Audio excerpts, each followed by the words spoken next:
Now that Daniel is gone, you should pack your things and find somewhere else to live, my daughter-in-law said to me 3 days after we buried my son. She stood in the middle of the living room as if she already owned it, her arms folded, her black dress from the funeral replaced with a cream sweater that looked too bright for a house still heavy with grief. I was sitting in Daniel's favorite armchair, the one by the bay window that looks out over the maple tree he planted when he was 12, and for a moment I thought I had misheard her. The house was quiet except for the low hum of the refrigerator and the ticking of the grandfather clock my late husband, Thomas, had wound every Sunday for 38 years. I had lived in this house for over 4 decades. I had painted these walls, scrubbed these floors, measured Daniel's height against the pantry doorframe in inches and dates that still remained faintly penciled there. And yet Ashley spoke to me as if I were a temporary guest who had overstayed her welcome. It's just too much house for one person, she continued, her tone clipped but almost polite, as if she were offering helpful advice. Daniel would have wanted me to move forward. I need space to start over. I studied her face, searching for a trace of softness, some shared sorrow over the man we both loved in different ways. Daniel had been 39. Too young, everyone said. The casseroles were still stacked in aluminum trays in my refrigerator. Sympathy cards covered the dining room table. The air still carried the faint scent of the white lilies from the service at St. Mark's. I felt the weight of 72 years pressing on my shoulders, but I did not cry.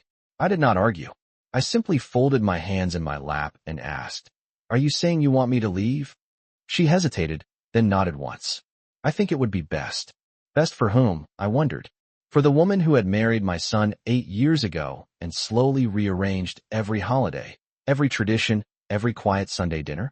For the woman who had insisted Daniel put both their names on every utility bill, but never once offered to help me with the property taxes? I looked around the room slowly, letting my eyes rest on the framed photographs above the fireplace. Daniel at 5 holding a baseball glove twice the size of his hand. Daniel in his cap and gown from Ohio State. Daniel standing between me and his father on our last family trip to Lake Erie. This house had held every version of him. It had held my marriage. It had held my entire adult life. I'll start looking at apartments, Ashley added, as if the matter were already settled, as if I were the one who needed to relocate. I noticed she did not say when. She did not ask how I would manage on my fixed retirement income or whether I had somewhere to go. She assumed I would simply disappear. A strange calm settled over me then, cool and steady. I smoothed the sleeve of my cardigan and stood up carefully, feeling the ache in my knees that comes with age, but also with standing firm. I see, I said quietly. I did not remind her that Thomas had handled the paperwork years ago. I did not mention the afternoon we sat at the oak kitchen table signing documents while Daniel was still in high school. I did not explain why my name alone was etched into a certain deed filed at the county courthouse. Instead, I walked past her into the kitchen and poured myself a glass of water, listening to the familiar creak of the hardwood floors beneath my feet. The house did not feel like it was rejecting me. It felt like it was waiting. And for the first time since my son's funeral, beneath the grief and the shock, I felt something else rising quietly inside me. Something steady, something resolute. Ashley believed she was asking a widow to leave her own home. What she didn't know was that this home had never stopped belonging to me. That night the house felt larger than it had ever been, as if the walls themselves were stretching into the silence Daniel left behind. I stood alone in the kitchen long after Ashley went upstairs to our old guest room, the one she and Daniel had used during the early years of their marriage before they bought a condo downtown. The overhead light cast a soft yellow glow across the countertops I had wiped down every evening for decades. 3 days ago this room had been filled with neighbors, carrying casseroles and murmured condolences. Now there was only the hum of the refrigerator and the faint rattle of the heating vents pushing warm air through the ducts. I opened the refrigerator and looked at the rows of foil-covered dishes, labels written in careful handwriting, with love, the Millers, praying for your family. Grief has a way of lingering in the smallest details. I touched the edge of one container, but did not lift it. My appetite had been gone for days. I poured myself a cup of chamomile tea instead, the same brand I have bought from the same grocery store for 20 years, and sat at the kitchen table where Thomas and I once balanced checkbooks and helped Daniel with algebra homework. The chair across from me was empty, but I could almost see Thomas there, reading his newspaper, his glasses low on his nose. I remembered the winter 15 years ago when he insisted we refinance the house after Daniel lost his first job out of college. Security matters, he had told me, tapping the paperwork with his finger. Especially for you. At the time I had laughed, telling him we were both strong and healthy. We had measured time in holidays and birthdays back then, not in hospital visits and funeral programs. Upstairs, I heard Ashley moving around, opening and closing drawers. The sound was sharp in the quiet house. I imagined her folding Daniel's shirts, boxing up his shoes, deciding which pieces of his life would stay and which would be donated. A part of me wanted to climb the stairs and tell her to slow down, to leave his closet exactly as it was, but another part understood that she was already rearranging more than just clothing. She was reshaping the narrative, preparing for a future that did not include me. I took a slow sip of tea and let the warmth steady my hands. I thought about the past year, about the subtle shifts I had ignored. Ashley suggesting that Daniel put the utility bills under both their names. Ashley encouraging him to consider selling the house and moving somewhere smaller, somewhere more modern. Daniel had always smiled and said we would discuss it later. Later never came. I stood up and walked down the hallway to the small study Thomas used as his office. The desk was still there, polished oak, drawers, neatly aligned. Inside the top drawer, beneath a stack of old insurance statements, was a manila folder I had not opened in years. I ran my fingers along its edge but did not pull it out yet. There would be time for that. For now, I needed clarity, not confrontation. I turned off the hallway light and made my way to my bedroom, passing the framed photographs that lined the wall. In each one, Daniel's smile was wide and unguarded. He had trusted easily. I wondered if that was where Ashley had learned her confidence. I lay down on my bed, staring at the ceiling fan spinning slowly above me, and listened to the quiet house settle for the night. This was not a place I would abandon in the dark out of fear or pressure. It was the house where I had given birth to my only child, where I had held his feverish forehead at 2 a.m, where I had celebrated every milestone measured in inches and years. I closed my eyes, not in surrender, but in patience. Tomorrow, I would begin confirming what I already suspected, and I would do it calmly, the way Thomas taught me, with paperwork instead of raised voices. I woke up before sunrise, the way I used to when Daniel was a boy and I needed quiet minutes before the house filled with noise. The sky outside my bedroom window was a pale gray, the maple tree standing still against the early morning light. For a moment I forgot everything. Then I heard the unfamiliar rhythm of footsteps upstairs and remembered that grief had been joined by something else. I dressed slowly, choosing a navy cardigan and the pearl earrings Thomas gave me on our 30th anniversary. I have always believed that presentation matters, especially on difficult days. When I stepped into the hallway, I caught the faint scent of coffee. Ashley was already in the kitchen. She stood at the counter scrolling through her phone, her car keys beside her, her posture tight and purposeful. "I am meeting with a realtor this afternoon," she said without looking up. "We need to move quickly before the market shifts." The word need lingered in the air. I poured myself a glass of water and asked gently, "Did you already sign something?" She shook her head. "Not yet, but I will. This house is worth at least $400,000 in this neighborhood. It does not make sense to let it sit." Her voice was steady, almost businesslike. I studied her carefully. There was no hesitation, no uncertainty about whether she had the authority to make that decision. It was as if she had already rewritten the ownership in her mind. I remembered small moments from the past few years that I had brushed aside. Ashley insisting on handling the online banking because she said it was more efficient. Ashley encouraging Daniel to combine their savings accounts, but never once suggesting that I review the statements. Ashley telling friends at Thanksgiving that they would eventually upgrade from this old place.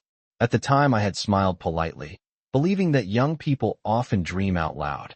Now those memories felt like puzzle pieces sliding into place. I finished my water and walked down the hallway toward Thomas's old study. I could feel Ashley's eyes on my back, measuring my movements. I opened the study door and stepped inside, closing it softly behind me. The room still smelled faintly of the cedar polish Thomas preferred. Sunlight streamed through the narrow window and fell across the oak desk. I pulled open the top drawer and lifted the manila folder I had touched the night before. My hands were steady. Inside were copies of documents dated 15 years earlier, each page carefully signed and notarized. I sat down in Thomas's chair and read every line slowly, tracing the embossed county seal with my finger. My full name was printed clearly where it needed to be. No secondary name. No joint ownership. The memory returned to me with startling clarity. Thomas sitting across from me at this very desk, explaining that transferring the property solely into my name would simplify matters if anything ever happened. I do not want you dependent on anyone, he had said. I had trusted him then, the way I trusted the foundation beneath this house. Outside the study door, I heard Ashley speaking on the phone. Yes, the property is in my husband's family, she was saying. We are ready to list.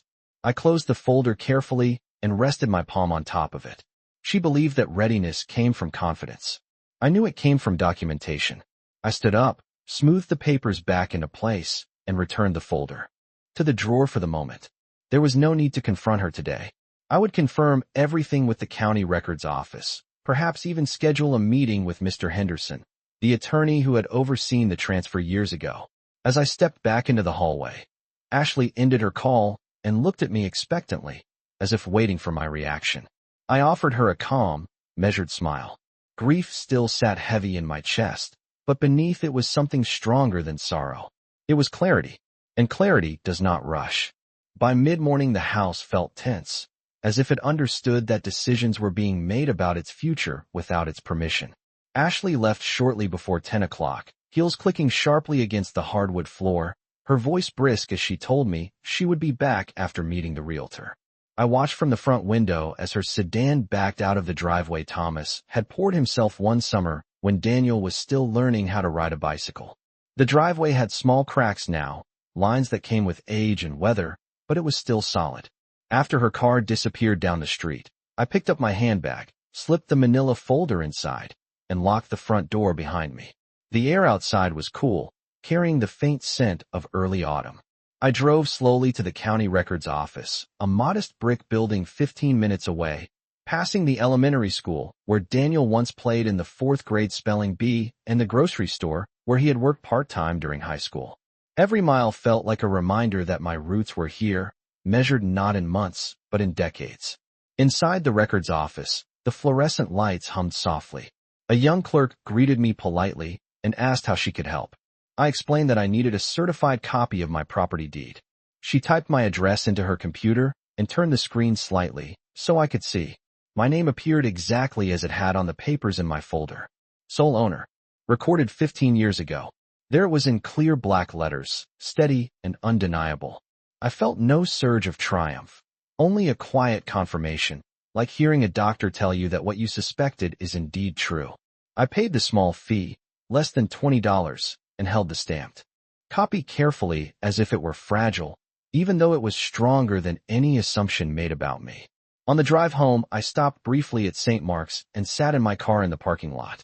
The church doors were closed, the steps empty now that the funeral crowd had dispersed. I bowed my head and whispered Thomas's name, then Daniel's.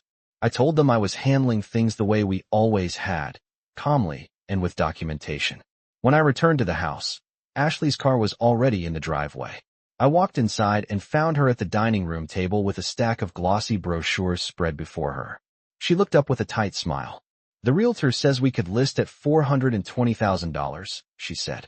There is strong demand in this zip code. I set my handbag down and took a seat across from her. The sympathy cards had been pushed to one side to make room for floor plans and market analyses. That sounds ambitious, I replied evenly. She nodded, tapping a brochure with manicured fingers. We should not wait. It is the right move.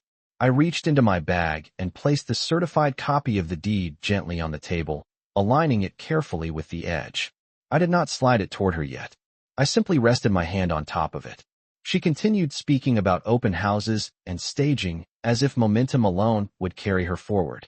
I listened without interruption, noticing how easily she spoke of the house as a transaction, as square footage and resale value. When she finally paused, expecting agreement, I met her eyes calmly.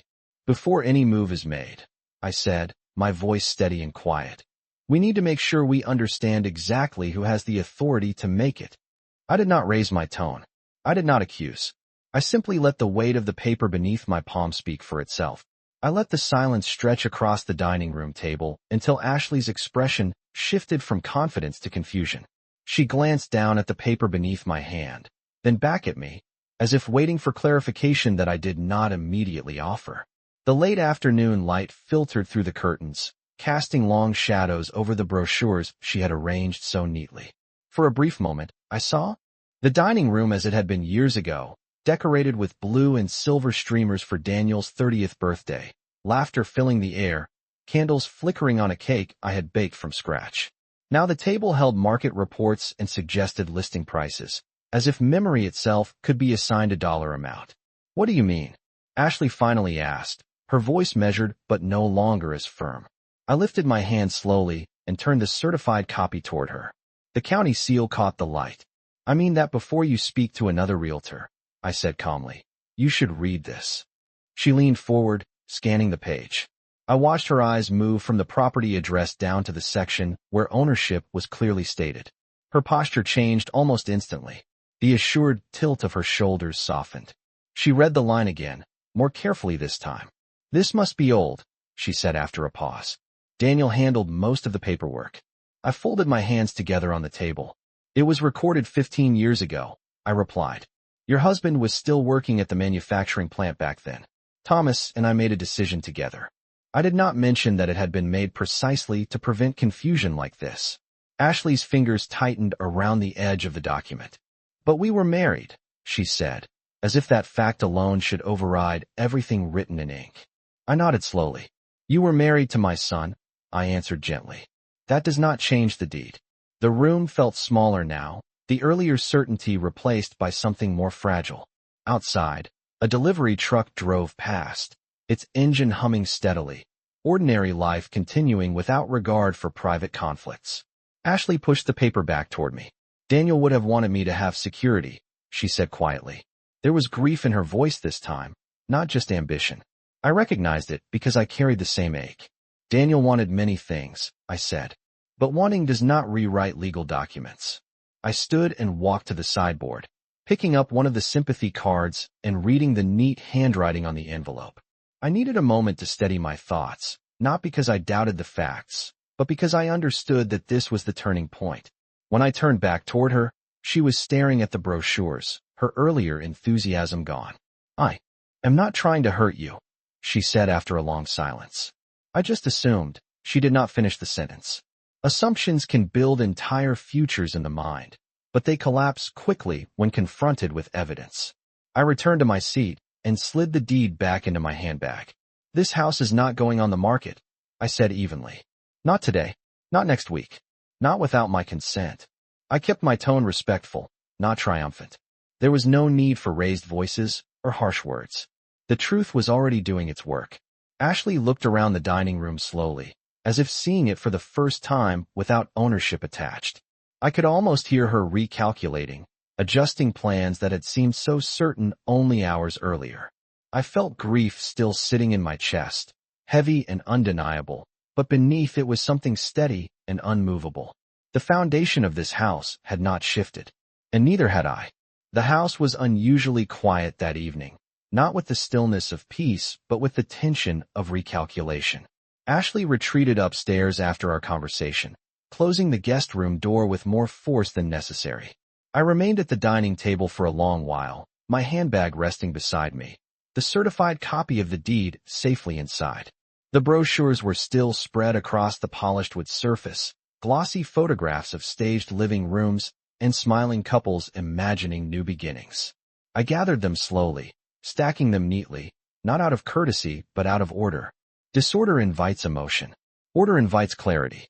I placed the stack at the far end of the table where the sympathy cards had been moved earlier, restoring the space to something closer to what it had been before ambition replaced mourning. As the sun dipped lower, casting a soft orange glow through the windows, I walked through each room deliberately. The living room with its worn but sturdy sofa. The hallway lined with photographs marking Daniel's growth year by year. The kitchen where Thomas once insisted on installing a deeper sink, because he said it would make washing large pots easier during the holidays.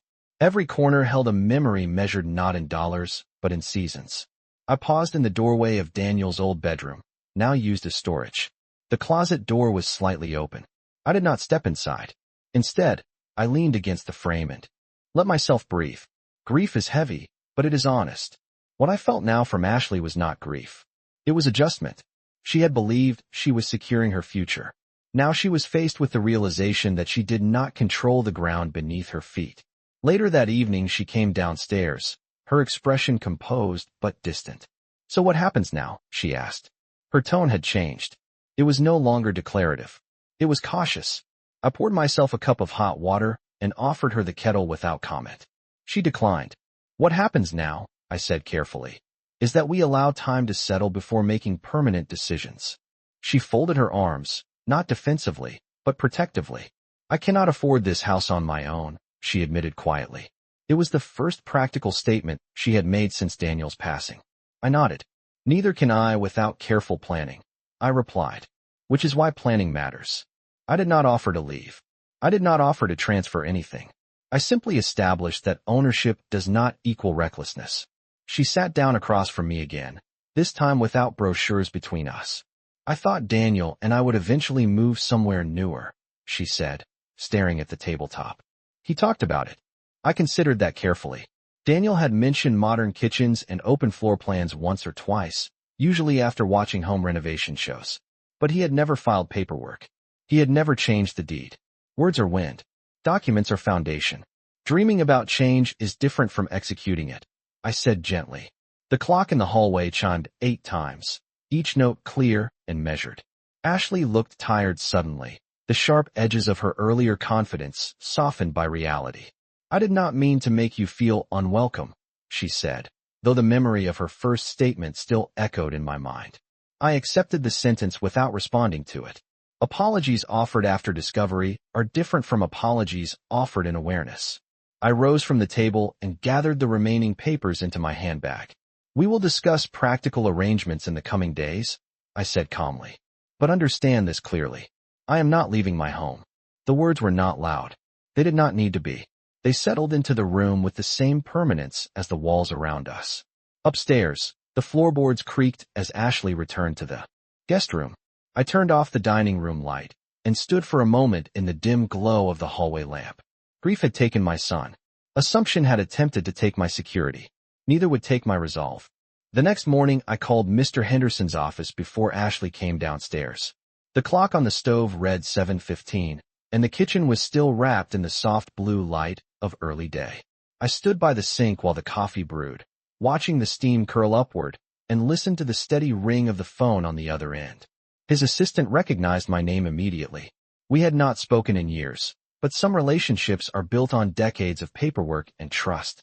She scheduled me for a late morning appointment. I wrote the time down on a small notepad, pressing the pen firmly against the paper as if to anchor the decision. When Ashley entered the kitchen, she looked at me cautiously, as though unsure which version of me she would meet. "I am stepping out for a few hours," I said evenly. "I have an appointment." She nodded, her expression unreadable. "With who?" she asked after a moment. "With the attorney who handled the property transfer," I replied. I did not say it to intimidate her. I said it because transparency prevents future misunderstandings. The drive to Mr. Henderson's office felt different from my visit to the county building. This time, I was not seeking confirmation. I was reinforcing foundation. His office was on the second floor of a modest brick complex near downtown, the same place Thomas and I had climbed the stairs together 15 years earlier. The receptionist greeted me warmly and ushered me into a conference room lined with shelves of binders labeled by year. Mr. Henderson entered moments later, older now, his hair nearly white, but his handshake steady. "Margaret," he said gently, "I was sorry to hear about Daniel." I thanked him and sat across from him at the polished table. I placed the certified deed copy in front of him. "I need to be certain there are no conditions attached that I have overlooked," I said. He adjusted his glasses and reviewed the document carefully, then opened his computer to access the archived file. The clicking of his keyboard was precise and methodical. "The transfer was executed properly," he said after several minutes. "Your late husband conveyed sole ownership to you. There are no survivorship clauses granting automatic rights to anyone else. Unless you voluntarily amend the deed, the property remains entirely yours." Hearing it spoken aloud in a legal office carried a different weight than reading it at my dining room table. It was not emotion. It was structure. If someone were to attempt listing the property without my authorization, I asked calmly. He offered a faint smile. They would not get far. Title verification is required. Your signature would be necessary. I nodded slowly, absorbing the reassurance. I did not relish the advantage. I simply acknowledged it. Before leaving, I requested a formal letter summarizing the ownership status. He agreed without hesitation. When I stepped back outside into the sunlight, I felt lighter, not because the situation was resolved, but because uncertainty had been removed. On the drive home, I reflected on Daniel's easy trust, on how often he believed that good intentions were enough. I wish that were true. But life, I have learned, respects documentation more than sentiment.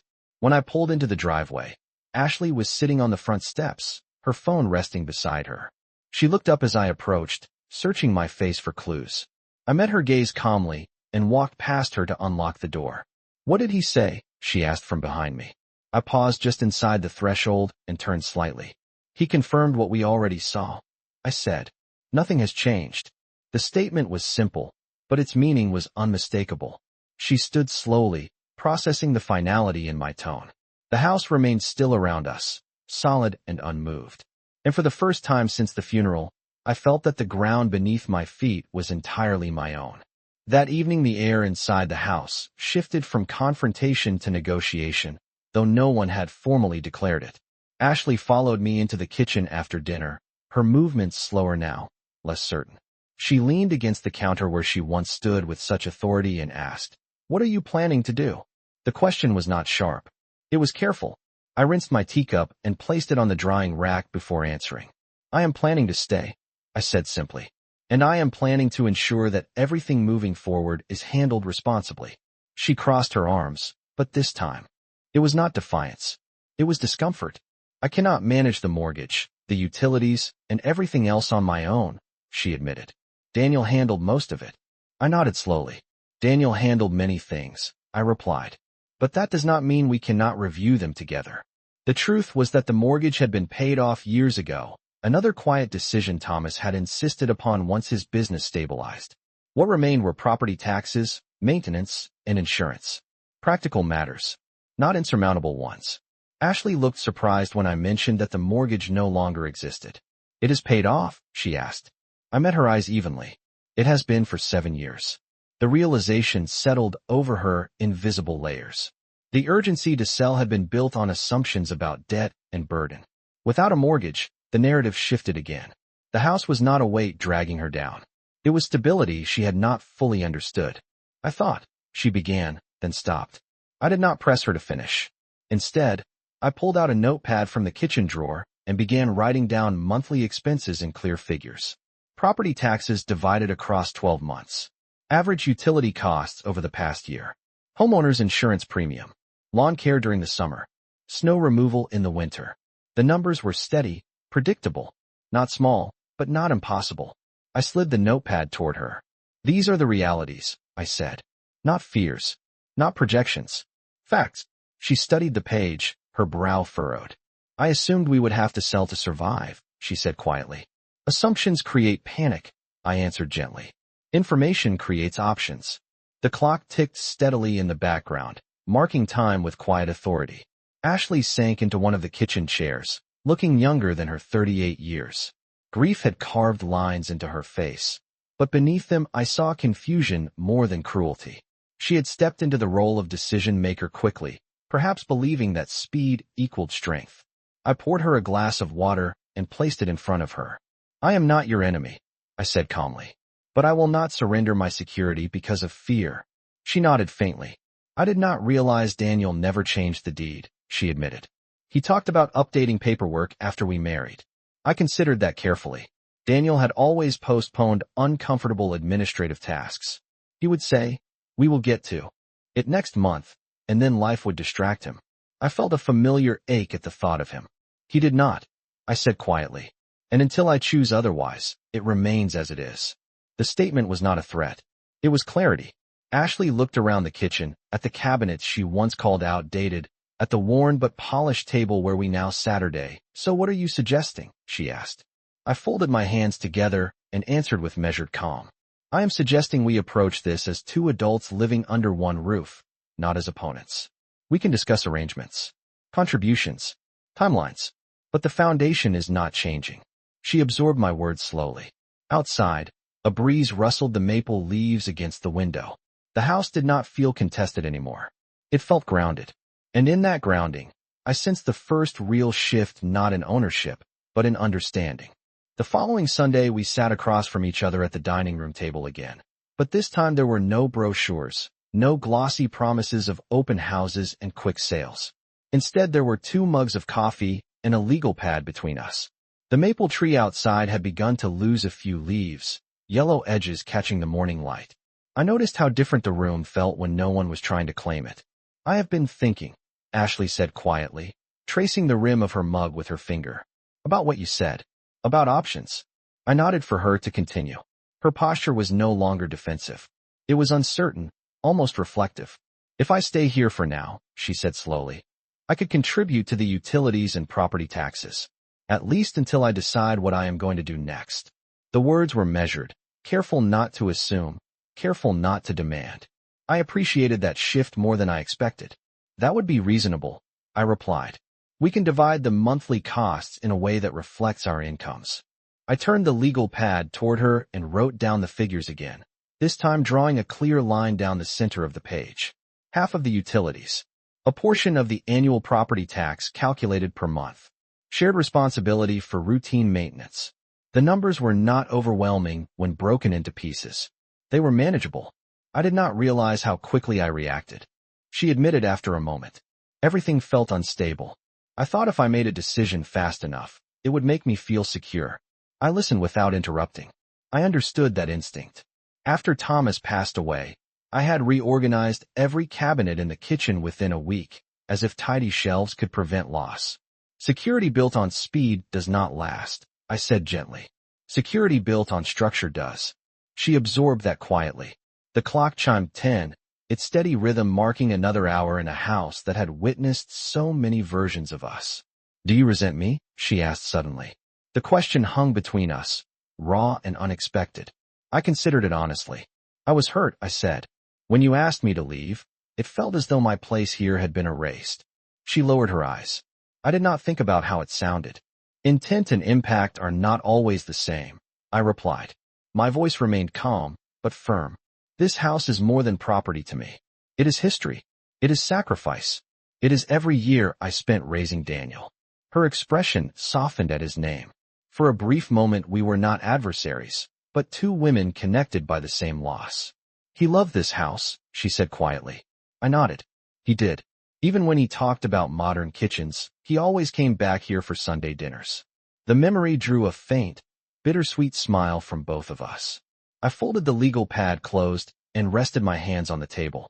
If you choose to stay for a time, we will do so with clear boundaries, I said. We will communicate openly. And when you are ready to move on, we will discuss it respectfully. She took a slow breath and nodded. That sounds fair. There was no dramatic reconciliation, no sudden warmth, but there was recognition. Recognition that ownership was not merely about a name on a deed, but about presence and permanence. As we cleared the table together, I noticed how naturally our movements aligned, passing dishes without tension, walking side by side toward the sink. The house felt steadier, not because circumstances had changed, but because clarity had replaced assumption. I understood that challenges might still come. Grief does not disappear in a week, nor do misunderstandings vanish without effort. But as sunlight filtered through the dining room windows and settled on the worn hardwood floors, I felt something I had not felt since the funeral. Not triumph, not vindication, stability. And in that stability, I stood quietly, firmly, exactly where I belonged. 2 weeks passed with an uneasy but functional rhythm settling over the house. Ashley transferred her agreed portion of the utilities into my account on the 1st of the month without comment, and I handed her printed copies of the receipts for property taxes and insurance. We moved around each other with cautious respect, like neighbors adjusting to a shared fence line. One evening, as I was sorting through old file boxes in the study, Ashley knocked softly on the doorframe. She rarely entered this room. "Do you have a minute?" she asked. I gestured toward the chair across from Thomas's old desk. She sat down carefully, smoothing her sweater over her knees. "I have been looking at apartments," she said, "just to understand what is out there." I nodded, waiting. "Even a modest one-bedroom in this area runs about $1,300 a month," she continued. "And that does not include utilities." The figure hung in the air. I knew the market well enough to understand she was not exaggerating. "Independence has a cost," I said gently. She gave a faint smile. "So does pride." That surprised me. It was the first time she had acknowledged the earlier confrontation without defensiveness. I closed the file box and rested my hands on the desk. "Are you planning to move soon?" I asked. She hesitated. "Not immediately, but I do not want to feel like I am intruding here." I studied her expression. The confidence that once filled her voice when discussing listing prices had been replaced by something more grounded. "You are not intruding," I replied. "You are living here under clear terms." "That is different." She looked around the study, her gaze landing on a framed photograph of Daniel at 16, grinning with a driver's license held up to the camera. "He always said you were strong," she murmured. I thought that meant stubborn. I allowed myself a small smile. "Strength and stubbornness can look similar from a distance," I said. "The difference is purpose." She nodded slowly, absorbing the distinction. "When I told you to leave," she began, then stopped. I let the silence give her space. "I was afraid," she finished. I felt like everything was slipping away. I thought if I took control of something, anything, it would stop the ground from moving. I remembered that feeling well. The day after Thomas's funeral, I had reorganized his tools in the garage, labeling every drawer as if order could anchor grief. "Fear does not make someone a villain," I said quietly, "but it can make them careless." Her eyes glistened slightly, though she did not cry. "I was careless with you," she admitted. The acknowledgement did not erase the sting of that first sentence she spoke to me, but it softened the edges. "We both lost Daniel," I said. "We just responded differently." Outside the window, the maple tree was nearly bare now, its branches stark against the gray sky. Seasons change whether we are ready or not. Ashley shifted in her seat. "I would like to stay through the winter," she said. "Save some money. Think clearly." I considered that carefully. Winter in Ohio can be harsh, with snow piling high along the driveway and heating bills climbing steadily. But this house had weathered many winters. "You may stay," I said evenly, "under the agreement we discussed." She nodded, relief visible in the way her shoulders lowered. "Thank you," she said simply. As she left the study, I remained seated for a moment, listening to her footsteps fade down the hallway. I realized then that the power in this situation had never been about forcing someone out. It had been about choosing not to be pushed. And in that choice, calm and deliberate, I had reclaimed more than a house. I had reclaimed my voice. Winter arrived quietly that year, covering the maple branches in a thin layer of frost and turning the front lawn pale beneath a steady dusting of snow. The house felt different in the cold months, warmer inside, more contained. Ashley kept her word. On the first of each month, she transferred her portion of the expenses without delay, and I provided copies of every bill. There were no raised voices, no rushed decisions. Only structure. One afternoon in January, while I was sprinkling salt along the driveway to prevent ice from forming, Ashley came outside wrapped in a thick wool coat. The air was sharp, the kind that stings your lungs for a second before settling. "You should let me handle that," she said, reaching for the salt container. I handed it to her without protest. We worked side by side in silence, spreading a thin, even line across the concrete Thomas once poured by hand. "I signed a lease," she said finally, her breath visible in the cold air. I paused, the salt crystals glinting against the snow. "For March 1st, she added. I nodded slowly. I had known this moment would come. Stability was never meant to be permanent for both of us under one roof. "That sounds like a thoughtful timeline," I replied. She brushed snow from her gloves and looked at me directly. "I wanted to tell you in person." There was no tension in her voice now, only honesty. "Thank you," I said. Inside the house, the heater hummed steadily, pushing warmth through the vents. That evening, she brought down a small stack of cardboard boxes from the attic and began sorting through her belongings methodically. There was no rush, no frantic packing, just deliberate preparation. I watched from the doorway of the dining room as she wrapped picture frames in newspaper. One of them held a photograph of her and Daniel on their wedding day, smiling beneath a clear summer sky. She caught me looking and offered a faint, respectful smile. "I will leave his childhood photos here," she said. "They belong with you." I inclined my head. "You may take copies if you wish." The gesture felt balanced, not territorial. Over the next several weeks, the rhythm of the house shifted again. Boxes stacked neatly against the guest room wall. Donation bags placed by the front door. Utility accounts prepared for adjustment. On her final Sunday in the house, we sat at the kitchen table one last time. There were no legal pads now, no calculations. Only 2 cups of coffee and the quiet understanding that something had been resolved without destruction. "I am sorry for how I handled things in the beginning," she said plainly. I met her eyes and answered with equal calm. "I accept that. I did not dramatize forgiveness. I did not reopen wounds. Acceptance was enough." The morning she moved out, the sky was clear and bright despite the cold. A small moving truck idled at the curb. I stood on the front porch as she carried the last box down the walkway. She turned before opening the truck door. "Take care of the house," she said softly. I looked past her to the maple tree, bare branches stretching against the winter sky, and then back at the solid brick facade that had held my life for more than 40 years. "I always have," I replied. She nodded once, climbed into the truck, and drove away without drama. I remained on the porch for several minutes after the sound of the engine faded. The air was crisp, the driveway clear beneath a thin sheen of ice. I did not feel victorious. I felt steady. I had not forced her out. I had not surrendered my ground. I had simply stood firm long enough for truth and time to do their work.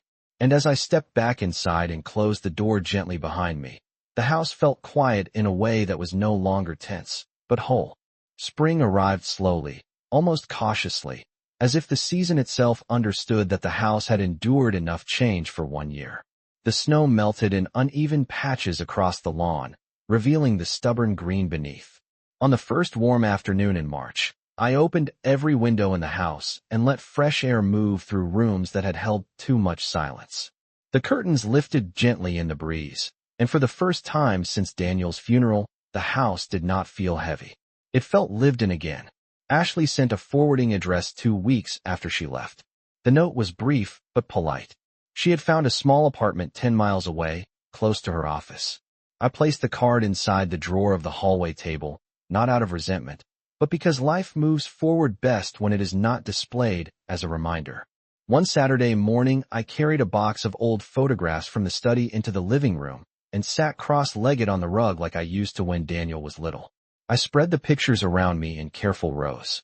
There he was at 5 years old holding a plastic baseball bat that was nearly as tall as he was. There he was at 18, standing proudly in his graduation gown. There he was on his wedding day, smiling in a way that made his eyes disappear into crescent shapes. I ran my fingers over the glossy surfaces, not clinging to them, just acknowledging them. Loss does not erase what came before. It simply changes the shape of the future. Later that afternoon, I stepped outside with a pair of gardening gloves and began clearing the flower beds along the front walkway. The soil was cool and damp beneath my hands. Thomas used to say that tending to the yard each spring was a promise that we expected to see another summer. I planted a new row of white tulips along the edge of the driveway, pressing each bulb carefully into the earth. The driveway he poured, the house he helped build, the property he placed in my name not as a gift, but as protection. As I stood and brushed dirt from my knees, I looked at the brick facade warmed by the sun and felt a quiet gratitude. Not for ownership alone, but for foresight. A week later, I invited a few neighbors over for coffee. We sat at the same dining room table that once held market brochures and tension. Now it held fresh pastries and simple conversation. Laughter returned in small, steady doses. When they left, I washed the dishes and dried them slowly, listening to the familiar creak of the floorboards beneath my feet. The house was not just a structure of wood and brick. It was a record of endurance. I walked into the study one last time that evening and opened the drawer where the deed rested. I did not remove it. I simply touched the folder and closed the drawer gently. Security is not loud. It does not announce itself. It stands quietly in the background, steady and patient. I turned off the study light and moved down the hallway toward my bedroom. The maple tree outside my window was beginning to bud again, small green leaves pushing forward without asking permission. I thought about the moment I had been told to pack my things and leave. I remembered the sting of it, the disbelief. And I recognized how close I had come to shrinking myself in that instant. Instead, I had stood still. I had confirmed the truth. I had remained. I lost my son, and that grief will always live with me. But I did not lose my home. I did not lose my footing. And most importantly, I did not lose myself.